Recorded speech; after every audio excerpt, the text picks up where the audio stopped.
সোনা দীপার নামে খারাপ কথা বললে, সূর্য বলে দীপার নামে আর একটা খারাপ কথা বললে আমি কিন্তু তোমাকে। সোনা বলে থ্রেট করছো আমাকে। সূর্য বলে তোমার স্কুল চলে এসেছে, যাও। ওদিকে দীপা আর সাক্ষ্যদীপ বাবু নাচে স্কুলে বাচ্চাদের জন্য খাবার নিয়ে আসে আর দেখে বাচ্চাগুলো কাঁদছে। সেটা দেখে দীপা সেখানকার ম্যাডামকে বলে ওরা কাঁদছে কেন। সেখানকার ম্যাডাম বলে ওদের নাচ যে শেখায় তার বাবার শরীরটা হঠাৎ করে অসুস্থ হয়েছে, তাই উনি কলকাতায় চলে গেছে। সামনেই ওদের নাচের কম্পিটিশন। কথা শুনে দীপা বলে আমি ওদের নাচ শেখাবো। এই বলে দীপা বাচ্চাদের নাচ শেখায়। অন্যদিকে রূপা সোনাকে বলে আমাকে কেউ ভালোবাসে না, তুমি আমার বন্ধু হয়েই থেকো। রূপা বলে তোমার বাবা তো তোমায় মাথায় করে রেখেছে, তাহলে কেন বলছো কেউ ভালোবাসে না? তুমি আর আমার সাথে কথা বলতে এসো না। সোনা বলে তোমার বাবা এই সমস্ত বুঝিয়েছে না।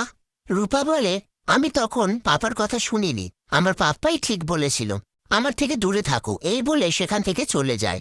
ওদিকে দীপা বাচ্চাদের নাচ শেখানোর জন্য সেই ম্যাডামের থেকে টাকা চাইলে সেই ম্যাডাম বলে আমি তো ভাবলাম আপনি প্যাশনের জন্য নাচটা করেন, কিন্তু এখন তো আপনি টাকা চাইছেন। দীপা বলে আসলে স্যারের মেয়ের চোখের অপারেশনের জন্য টাকাটা খুবই জরুরি, অপারেশনটা হয়ে গেলে আমি আর টাকাটা নেব না। একথা শুনে সেই ম্যাডাম দীপাকে টাকা দিতে রাজি হয়ে যায়।